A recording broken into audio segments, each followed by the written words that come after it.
Hi, everyone. Welcome to tonight's Career Skills Workshop on public health conferences, how to prepare for them and use them as networking opportunities.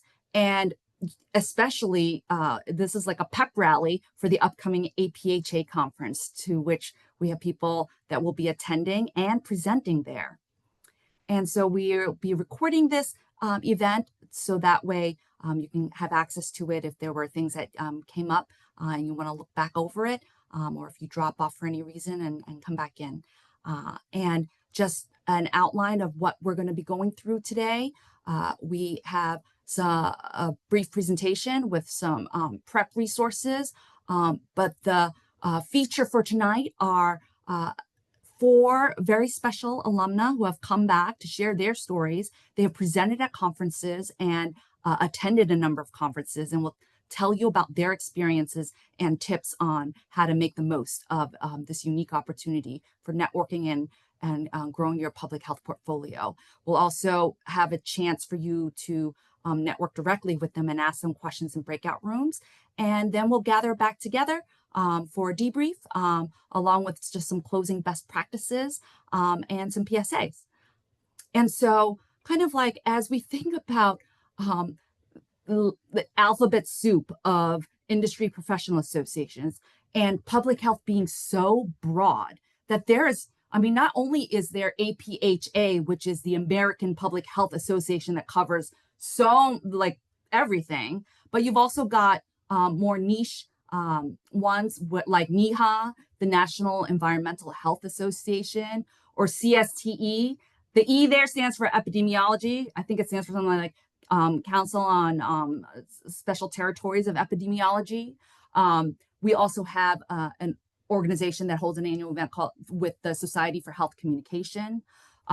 There is another one for SOPHE, the Society for Public Health Education.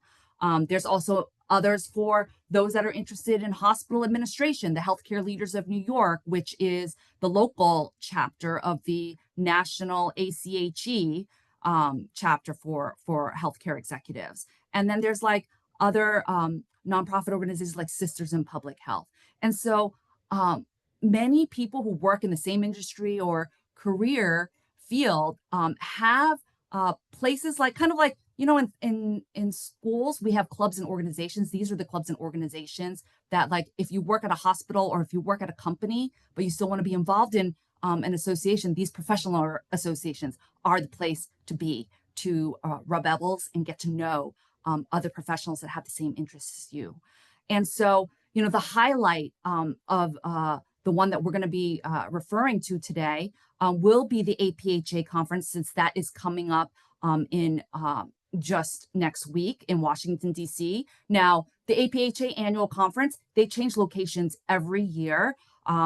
The year before it was in Minneapolis, and the year prior to that was like the 150th anniversary, so it's like in Boston. So sometimes it's in the Northeast, sometimes it's in the West Coast, the Midwest. But APHA also holds other events besides their annual conference. Early next year in the spring, there is National Public Health Week in April, and that's something that can be done wherever you're at. And that's something to think about to build your public health portfolio, to think about what you can do with your classmates and at school or in your community. There's APHA also hosts a Policy Action Institute in June, and that's always in Washington, D.C. So that's just APHA. But we've got all of these other organizations that also hold tons of their own annual conferences as well as their own events. And sort of like, you know, why would somebody want to get involved in these professional associations and go to these kinds of events? Well, first of all, like, it looks great on your resume. If you're a part of a committee or a part of a board member or a volunteer in any way, that's a way for you to develop your portfolio as well as to meet people, right? And you get exposure in hearing what are the latest trends and hearing from those industry experts at these workshops and panels. And like a lot of these organizations also hold mentorship programs too, and APHA has one of those. And they even have their own job portal. So in addition to Handshake, yet even more places to check for job postings. And so a couple of our alum are majored in EpiBio and have spoken and attended some conferences. So I'm going to pass this over to Justine to introduce herself and tell us a little bit about the places that she's been and share her advice. Justine, you want to take it away? Yes, thank you, Gina. I'm Justine. I graduated from CUNY last June with an MPH in epidemiology and biostatistics. I am currently a data analyst at the NYC DOHMH in the Office of Emergency Preparedness and Response. So basically, I prepare and analyze data for emergency field operations. And while at CUNY, I worked very closely with Dr. Sabunchi and Terry Huang as a research assistant. I presented at domestic conferences in the United States and international conferences. Um, I will touch on I think my favorite conference that I guess it's a forum technically, but my favorite conference that I presented at was the New York City Epidemiology Forum. They are every spring and they're usually based in New York City, although last year's was based at Hofstra University, but they usually choose a university in New York. They're low cost and have a lot of student scholarship opportunities. And it's very student focused, young professional focused. So it's great for a first conference, I would say. And they accept a lot of poster sessions. That's the most amount of students are usually doing poster sessions there. So that's great practice if you have a poster. I actually ended up attending this conference in addition to an NIH conference. It was kind of a practice for the NIH conference because it is like more young professional and like student focused. And then NIH conferences, the National Institute of Health is a huge institution, obviously. So they have conferences that span a variety of different public health sects. I went to the NIH HEAL conference in 2024 and it was in Washington, D.C., and it was focused on opioid use and opioid use disorder. It was really interesting. I went with Dr. Nasim Sabunchi. So I will say that, Tina, is there another slide of like, yes, here we go. Thank you. So these are like my tips for conferences in terms of finding resources and presenting. So in terms of finding resources, finding research opportunities, I would definitely say your professors are your biggest asset. All of your professors have their own research projects that are incredible. And even if your professor is a PhD student, they're working on their own research or with another distinguished professor at the university. So they likely will have extra work or connections that you can utilize and network with within your own classroom. Also like these events and if there's opportunities within your current job. I will say funding can be difficult to find, especially now, given all of the federal funding drawbacks. But a lot of the conferences within themselves have funding, especially for students, especially for grad students and young professionals. They have scholarships that are very easy to apply for, and oftentimes they'll give you like a free admission to the conference, and you just have to get yourself there. I've had conferences pay for my hotel and my transportation as well. So there are opportunities within some of these conferences. And again, Lauren can speak to this more, but the GSGA also has some funds to send you away. Um, in terms of tips for your poster session or your presentation, if you get selected for a presentation, which is really cool if you do, um, my biggest piece of advice is to try to anticipate questions before they come up. So discuss with your colleagues and peers or your principal investigator what kinds of questions you might be asked based on your research and have them prepared in advance if possible. Don't go overboard.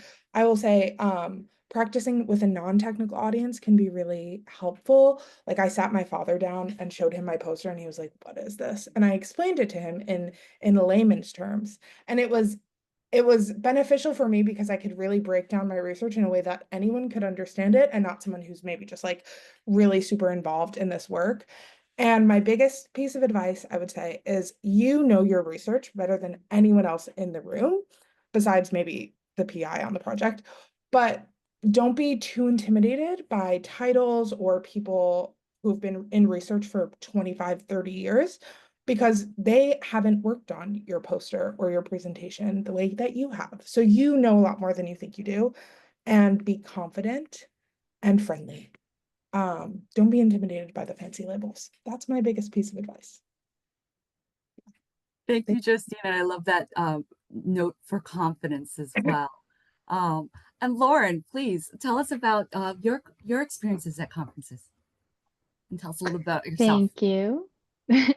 Okay, can you hear me okay? Yeah. Okay. Well, Justine said a lot of really great advice. So I'm going to try to bring some new things to the table. But just to start, my name is Lauren. My pronouns are she, her. I am an EpiBio alum. I graduated in May of last year, 2024. I currently work as a research analyst with the Montefiore Bronx Health Collective, which is a federally qualified health center in the South Bronx. My role is kind of a combined role where I do a lot of field work, so program planning, implementation, and evaluation, but I also work on the data for those programs. So data collection, analysis, and then reporting, and then helping with publications. So, like I said, I graduated with my MPH from CUNY SPH in June of 2024. I had the pleasure of working with Dr. Sheng Li, who I'm sure you EpiBio folks are familiar with. I was the teaching assistant with him. And I didn't add this, but I guess my field work for my MPH was with the National Black Women's HIV and AIDS Network. And that actually informed my capstone thesis, which I went on to present internationally. And yeah, you can go to the next slide, Tina.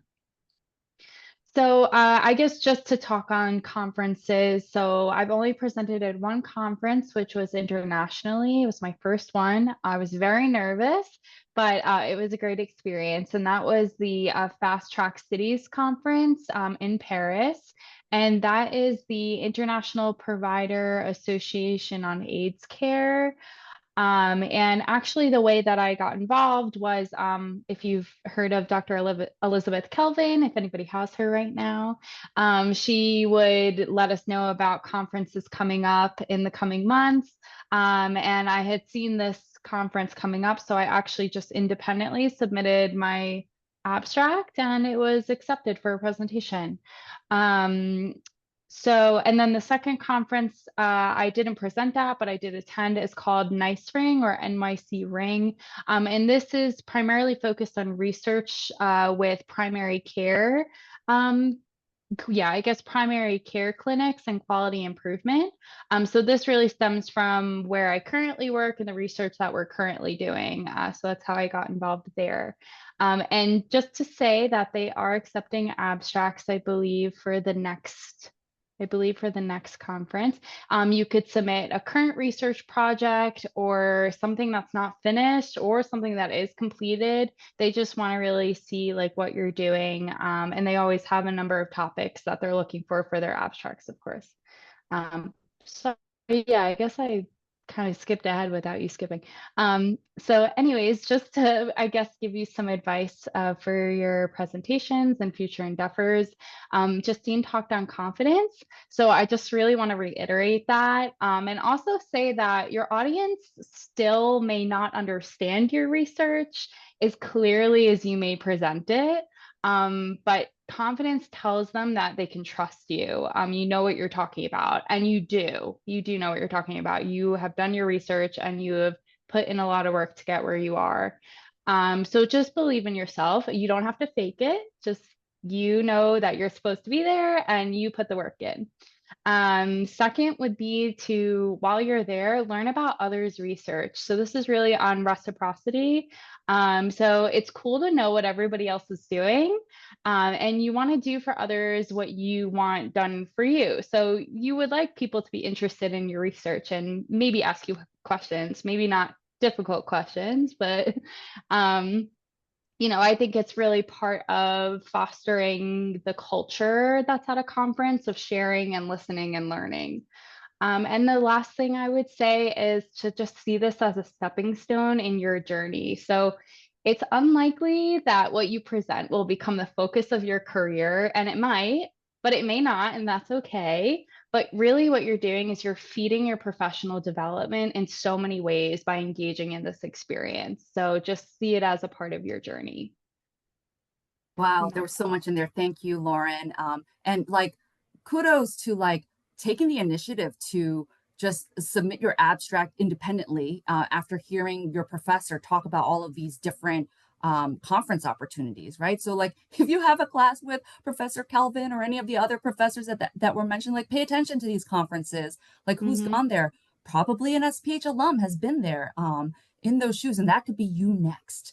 Uh, Yeah, and I yeah. love also how for the in presenting and the nerves and kind of like Justine's tip about like you boiling it down to layman's terms and like presenting to her dad, right? Or try presenting to your grandparent or something like that, right? But whoever and but like sharing this your passion for this research as a platform to engage with people, other professionals, and to grow. And so, there's kind of like the worksheet that was provided to you has a lot of these links in there. And just kind of like the key, I think, is knowing where, like, what's going on, where is it happening? I mean, Mm-hmm. there is an annual timeline of all of these events from all of these kind of organizations that span the entire year, right? Like starting off in the spring. Every spring, Sophie has its annual conference, and it also moves around nationally. This year, it's going to be in Portland. The Society for Health Communications is also typically like in June, along with like the APHA Policy Action Institute. For the June APHA PAI, that's always in Washington, D.C. Similarly to the Sophie, they also have like an advocacy summit that's also in Washington, D.C. That happens in the fall. So like it's kind of like I would say APHA and Sophie are the big ones, and they flip flop in terms of when they have stuff on the Hill. One in the spring, one in the fall, and then when they hold the annual conferences, one in the spring, one in the fall. Clearly, the stuff on for advocacy and that sort of and policy is centered around DC, but the annual conferences can be anywhere nationally. And then the New York City Epidemiology Forum that Justine was mentioning is also in the spring. The date and location has not yet been announced, but that's something to keep your ears out for first thing at the start of the spring semester. And so kind of like, as you're thinking about like, well, what kind of event do you want to go to? Where is it being held? When is it? Like start planning early, get it on your calendar, save it, put a target date, because it's not just about next semester. For those of you that are new students now, just starting this fall, you might be thinking about next year already. But the abstracts for these conferences that are in the fall, they'll be in the spring. So what research can you put together to submit an abstract if you're already working on something now with your course projects, or think of something in the spring? So that advanced planning and mapping out that timeline so that you can make the most of your academic coursework as well as these opportunities. And so now I want to introduce you to two alumni that met each other actually at the APHA Policy Action Institute last year. And they will also be going down to the APHA annual meeting in DC in just next week. So if you're going to be there, be sure to connect with them today. And they are going to tell us about their conference experiences and tips on how they're preparing for APHA. So Victoria, will you take it away, please? Sure. Thank you, Tina. So hello, everyone. Good evening. My name is Victoria Sunseri. I am a project manager at the CUNY Center for Innovation and Mental Health. I worked with the center for about 3 years. I began as I was completing my MPH in Health Policy and Management at CUNY. I'm also a Career Skills Academy alum. So if you are in that program, I'm also a mentor. I've been a mentor with them for also the past 3 years So if you know me through that, please feel free to reach out. Please feel free to reach out in any way. But basically what I do as a project manager, I work with CIMH on the Building Resilience in Youth project, which is a youth-focused mental health intervention aimed at supporting the development of infrastructure essentially for caring for youth who are 13 to 21 and developing a pipeline to triage them and get them connected to resources within the community, as well as connected to clinical resources as needed. So also, if you're interested in CIMH, please reach out too. And then we can go ahead and advance. Oh, I'm also a CPH certified in public health. So if you have any questions about CPH, also please reach out. And then, yeah, if you could please forward. Thanks.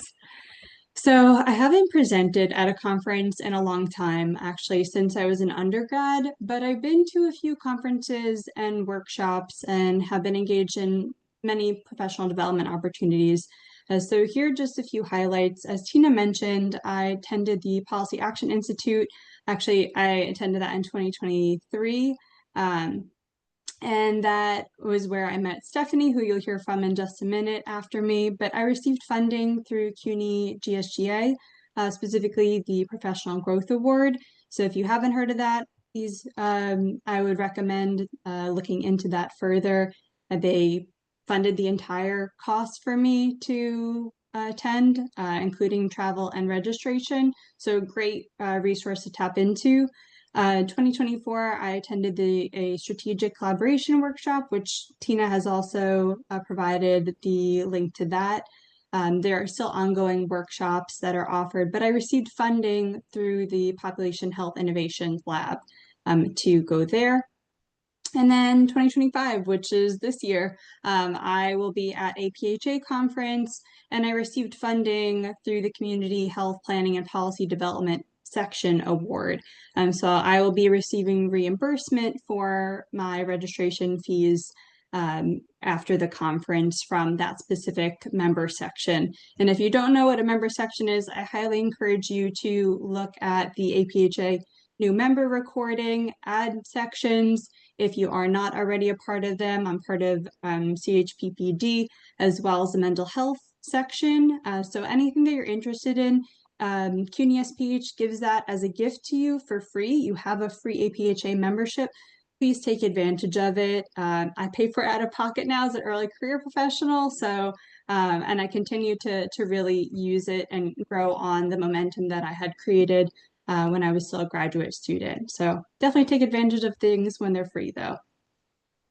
My goal for this APHA is to target, to do targeted networking, connecting with like-minded professionals. In particular, I'm looking to grow more in the policy section. Since what my job is now is management, it's more so looking at evaluation, program evaluation, making sure that we're staying on track with timelines and managing IRBs, which I love, but I also would like to explore a little bit more in the policy field. So I've been trying to target specific opportunities that will put me in the places where individuals that I like to network will be. And I've done this. If you're planning to attend APHA, they have an app. So I would recommend downloading it. You can build your schedule that way in order to make sure you're rubbing elbows with people that you would like to be rubbing elbows with. You really never know who you'll meet at some of these conferences. Obviously, Stephanie and I are really a testament to that. Since we didn't, I think we maybe had one class with each other when we were going through CUNY SPH, both fully remote students, and then happened to bump into each other, I think on the last day, actually, of the Policy Action Institute, and then connected, and we work on professional development items all the time. So as far as prep and advice, I feel like that kind of dips into that a little bit. But what I'm doing personally to make sure that I'm prepared for the conference is reflecting on my values, my skills that I would like to, that I have already, but that I would like to grow in. Kind of thinking through my career trajectory and practicing clearly articulating these desires. and updating POPL. Tina will go into that in just a little bit, but POPL, if you, no matter what conference you go to, I definitely recommend, yeah, that's the little icon on the bottom. POPL is something that I actually came across during a conference, during the Policy Action Institute conference. And in it, it's basically like a digital business card, and you can connect it to different social media, your LinkedIn, your Instagram, your email, your phone number. You get to decide what information you'd like to input, but it basically is an easy way for you to share your information with other folks that you're networking with through a QR code. So they can kind of put a face, a name, and even a bio to you as you're kind of doing some more rapid networking, depending on how much time you have to kind of sit down and talk with someone. If we could, yeah, thanks, Tina. I'm updating my resume, I'm updating my LinkedIn. There's also a bio section within the APHA app itself. So you can search any individual who has decided to make their profile public within the APHA conference app. So you can look at attendees from across the country, and probably there are a few international folks as well who will be attending too, but you can search anyone that way. I am intending to review the How to Navigate the APHA meeting recording, which is also a resource that Tina has shared with you, and following APHA lead. So again, if you're not subscribed or have not yet claimed that APHA membership, go ahead and do so. And even if you're not intending to attend the conference this year, it's a phenomenal resource for you to kind of stay up to date with the conversations that are ongoing across the country, and there's so many opportunities. So for example, the scholarship via Public Health, Population Health Innovation Lab, I found out about through APHA Lead. The CHPPD opportunity for the award that I'm receiving came to me through APHA Lead, just reading the listservs that come up. And then moving on to professional memberships and listservs, as I mentioned, APHA member sections, but also there are a few out there called, one of them is called Public Health Awakened. I know I've seen Dr. Robin Moon, if you're part of the HPAM section, and have taken any of her classes before. She's a CUNY SPH professor. She's part of that listserv. The Public Health Career Club received a free membership for that this year, so I've been trying to take advantage of that. As Tina mentioned, they also have a private job posting board, so a lot of opportunities, and Career Skills Academy too. I still very much consider myself an alum and very active alum. And I see a question pop up in the chat. Tina, do you want me to answer this now, or do you want to hold it for the breakout room? Yeah, sure. You could answer it now. Sure. Okay. Would you advise, so the question is, would you advise recent graduates to be certified in public health? So I think it depends on kind of what your career track is. For me, becoming certified in public health, I felt was a significant part of my professional development. It kind of helps set you aside. So you might notice the theme throughout my presentation is that I've been trying to kind of take a bucket of people like APHA, everyone who works in public health. It's enormous. You know, we have so many sections, so many memberships. So how do you get yourself to be able to stand out, especially as an early career professional, from other individuals? And so I feel like the CPH allows me to kind of stand out, allowed me to reflect on knowledge in a variety of sectors, especially when I was studying, but also holds me accountable to participating in professional development exercises and conferences, and there's a book club, and I actually used it to be able to receive a raise and was able to leverage that in salary negotiations. So I completely endorse it. I think it's a personal decision, and you might want to reflect on your values and kind of where you see yourself. And if you're especially in the community, like community health track, there might be a certification that's a little bit more aligned in that way for you. But for me, I know it was a really good decision, and I'll be wearing my CPH pin at APHA, and I'm planning to become a CPH ambassador, which will also open up doorways for me to receive funding. So hopefully I'll be able to get that, but yes, in short, yes, I do recommend becoming CPH certified if you think that that's a good fit. But I'm happy to connect with you otherwise and just talk with you about my experiences and how CPH has kind of helped me grow on a sidebar if you'd like. Okay. Yeah, go ahead. Thank you so much, Victoria.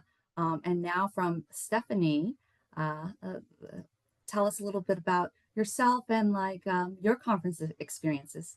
Awesome. Thank you so much, Tina. Hi, everyone. My name is Stephanie Schmelzer. I'm currently a product manager at The Difference Card. My company is focused in the employee benefits and health insurance space. As a product manager, I help to launch any new products that we're delivering to our market, and also I'm a seasonal project manager for any of our new projects that we're trying to launch internally. But I graduated from CUNY SPH in May 2023, and some of the advice that I'm going to provide to you all today is how to prepare for these upcoming conferences or maybe events that you will be attending, as I am attending APHA next week. So if we go on to the next slide, Tina. See, this is some of the game plan that I'm using in the structure for myself in order on how to plan for the APHA conference. I am a local resident of Arlington, Virginia, so you know, by luck, I guess, I don't have to travel very far to get to the conference, and that was a really big decision point for me to attend the conference in DC. Additionally, as mentioned already, I am also an early career professional for APHA, and that really helped with getting a discounted rate to attend the APH conference. So if I did not sign up to be that early career professional, the rate would have been much higher. And of course, as a student, your rate is lower as well to attend those conferences. So just something important to look out for. So as I'm preparing for APHA, some of the things I'm thinking about is what are my personal goals for attending this conference? What am I trying to get out of attending this really large and exciting conference? And thinking about some of the items that I want to accomplish for myself. So personally, when I'm thinking about attending APHA, I'm really excited just to be in a room to learn a lot of different new things that I haven't maybe exposed myself to before, especially focusing on those member sections that Victoria talked about that you are enrolled in and under APHA membership, but also expanding my horizons to see what else APHA has to offer. As I'm preparing for this conference, something that I know is important for me just to help with my confidence and help with my networking is practicing my own pitch, right? So thinking about my elevator pitch of what I will, how I will communicate my personal career journey, what am I looking for in the future? So just like our interviews, interview prep that you may have, this is a really great way to take some time to practice your personal pitch and preparation for the conferences. We've already talked about updating certain networking tools, so that's something that is on my to-do list before next week, but just something important to look at, right? We want to make sure that some of those things that are public, right? Make sure you're showing everyone all the great things that you're doing and bragging about yourself, right? With all the great things that you have done in your personal career, so people can see that when they're networking or looking you up after the conference. Some advice that I am giving myself, and I, again, want to give all of y'all, when attending conferences, sometimes the conferences can be tiring. This will be the largest conference that I have personally attended. It starts on Saturday. I'm starting to attend on Sunday, but it goes all the way until Wednesday. So that could be a 3 to 4 day conference. And it's really exciting to ingest all this new information and talk with so many different people. But just do your best, right? If you can't attend every breakfast or every social event every night, be kind to yourself. Practice, you know, save your own peace and get that sleep and what you and how you need it because it can be a lot. So just something to note there. I know I get sometimes pretty drained from attending my own personal work conferences. So I just want to really pace my own personal energy in going to APHA next week. Of course, when we are attending conferences, networking is a huge thing. And as already we've said before, it's a way where I met Victoria. But something that I also want to highlight with meeting Victoria too was we did share our contact information with each other, but we continue to follow up with each other, right? And so that's always the next step when you're meeting these people at these conferences or any event that you're going to. You can collect this contact information, but how are we going to follow up after that conference is done in order to continue to nourish that relationship and share and learn from one another? And so that's been something that's really a great opportunity that Victoria and I have been able to do together.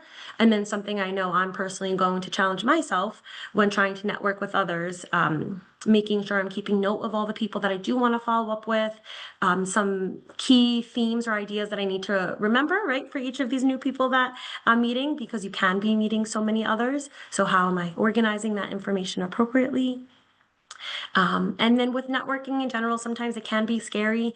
I know I can get shy in certain situations, especially when I'm not really familiar with anyone around me. But what I try to remember for myself is that we're all in the same place and here for the same reason. And there are some conversation starters easily that you can prepare ahead of time to make yourself feel more comfortable with talking with new people. Can be just as simple as giving a compliment. Where do you live? How are you enjoying the conference so far? What's been your favorite event? Some really easy, simple things, right? And again, we're all there for the same place, so don't feel awkward or strange or anything. It's just all a great way to meet each other and to connect with others.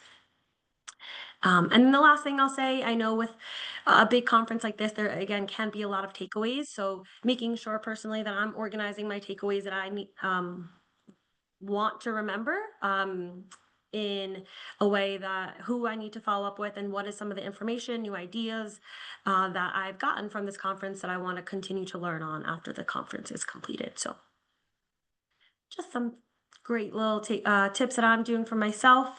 And then Tina, you can continue on. Yep.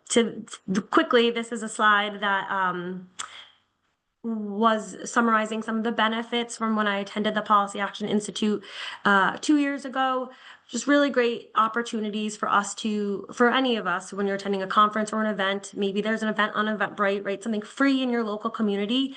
That's something that's really important to mention too. I know a lot of these events obviously have a cost to them, but there's so many free events that different companies or the different chapters host. And so with attending these free events or any of these conferences, you're getting to know different public health organizations. Again, it's giving you that own opportunity to expand your own personal interests and to continue to follow these people on LinkedIn. From attending the PAI Institute, I follow all these organizations on LinkedIn, and now I'm continuing to see their posts and get to learn more for what they do. And that also helps to grow me as a public health professional as well. Thank you so much, Stephanie, and kind of like sharing such great tips on hearing from professionals, and like that resource guide that you've shared for a game plan for conference networking, right? And storytelling, and having questions like icebreaker questions ready to go, and just this opportunity for networking, and so many things to be thinking about. For those especially that are presenting, we have a couple of presenters that will be going down there. Like, in addition to presenting, practicing presenting, how do you prepare yourself to engage in all the other opportunities while you're down there to expand your portfolio, expand your professional network, and use this time to push yourself out of your comfort zone, but also to pace yourself. I think that was very good advice too, right? And a lot of that is like planning ahead, knowing what's coming up, what most interests you, so that you can prioritize and pace yourself. And like for what Victoria was saying, doing that research on what events are the most interesting and who's going to be speaking, and keeping track of the people that you're interested in, and following up with them. We want to give you time to speak with in breakout rooms. So we'll have one APHA and one EpiBio person in each breakout room. And so like, please share your name, your degree program, how long you've been at SPH, and which organization or conference has interested you, anything that you want to know more about, or any takeaway. And so we'll split it. We'll give maybe 10 minutes, and then bring everybody back the last 5 minutes to wrap up with announcements. And just a reminder that our breakout rooms are spaces where, as a community, we prefer, if possible, that the cameras are on so that there is a face to the name. If you're unable to have your camera on for whatever reason, then please just share with your breakout room out of courtesy to let them know. Use the chat. Please make space. If you tend to be a talker, like, let's give equal time to everybody in the breakout room to share. If you tend to be quieter, then please take the space too to speak up. And as always, to have the inclusive tone and respectfulness to one another as we head out into these breakout rooms. So enjoy your time, and I will see you all back in 10 minutes. Ask lots of questions, trade your contact information, and we'll see you all soon. Caroline, do you want to open up those rooms?